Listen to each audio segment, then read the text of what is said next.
Rajshahi Warriors নিয়ে আপনাদের আগ্রহ দেখে আমি খুবই অনুপ্রাণিত। আসলে এবার বিপিএল এ রাজশাহী ওয়ারিয়র্স নতুন একটা দল আসছে। আমরা জানি যে ফ্র্যাঞ্চাইজি এবার নতুন এসেছে বেশ কিছু, এবং সেখানে একটা এক্সাইটমেন্ট অপেক্ষা করছে।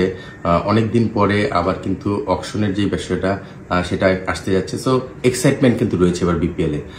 রাজশাহী ওয়ারিয়র্স এর হেড কোচ হিসেবে আমি আসলে যখন কনফার্ম করেছি তারপর থেকেই কিন্তু আমি আসলে এই বিভিন্ন সোশ্যাল মিডিয়া ফলো করা হচ্ছে যে আসলে কে কেমন স্ট্যাটাস দিচ্ছে বা কার কে আসতে পারে। তো এখানে একটা বিভ্রান্তির সৃষ্টি হচ্ছে। আমরা দেখছি যে আমাদের রাজশাহী ওয়ারিয়র্স এর পেজের নামে কিন্তু অনেকেই অনেক ভুল মানে মেসেজ দিচ্ছে মানুষকে, অনেক মেসেজ জানাচ্ছে, যেটা আসলে একদমই ঠিক না। আমাদের রাজশাহী ওয়ারিয়র্স এর এখন পর্যন্ত সোশ্যাল মিডিয়া কোনো পেজ ওপেন হয়নি, খুব শীঘ্রই হবে। স্বাভাবিকভাবেই সেটা হওয়ার পরে আপনারা সবাই জানতে পারবেন, সবাইকে জানানো হবে, হয়তো আমার পেজের মাধ্যমে আমি সবাইকে জানাবো। আর এটা আপনারা জেনেই যাবেন আসলে অরিজিনাল বা নিজস্ব পেজ কোনটা।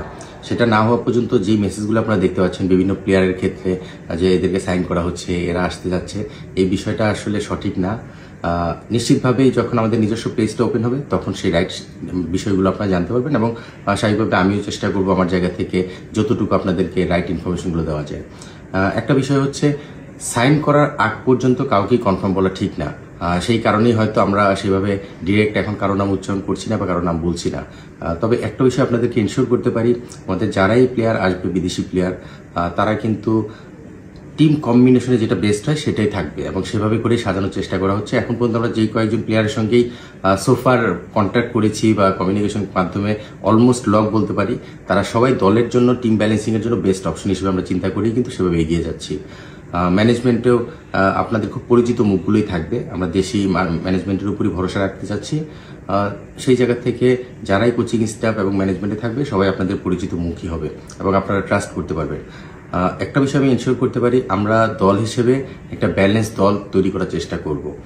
সেটা চ্যাম্পিয়ন হবে কি হবে না সেটা বলা কঠিন, বাট আমি যখনই একটা দলের সঙ্গে কাজ করি যে কোনো সময়, তখন সেই দলটাকে চ্যাম্পিয়ন করার উদ্দেশ্যেই এগিয়ে যাওয়ার চেষ্টা করি। নিশ্চিতভাবে কাগজে কলমে অনেক সময় খুব বড় দল না হলেও সেই দলটা কিন্তু রেজাল্ট এনে দিতে পারে যদি সেই দলে একটা টিম স্পিরিট বা নিজেদের একটা ওনারশিপ ফিল করে প্লেয়াররা বা ম্যানেজমেন্ট সবাই। তো সেই চেষ্টাটাই করছি এবং সেভাবে করেই টিমটা সাজানোর চেষ্টা করছি, ম্যানেজমেন্ট এবং প্লেয়ারদের মিলিয়ে, সবাইকে মিলিয়ে।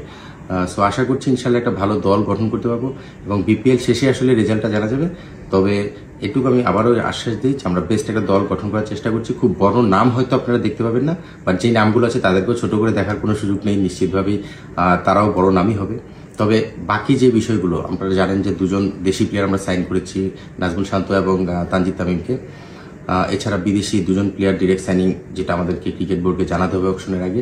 বাকি কিছু ডিরেক্ট সাইনিং অপশন আমরা আসলে করে রেখেছি বা অন প্রসেস। সো সেই বিষয়গুলো আপনারা খুব শীঘ্রই জানতে পারবেন যখনই আমাদের পেজটা চলে আসবে, দলের নিজস্ব পেজ, সেটার মাধ্যমে। এবং তার পাশাপাশি আমিও নিশ্চিতভাবে আপনাদের সঙ্গে সেই বিষয়গুলো শেয়ার করার চেষ্টা করব।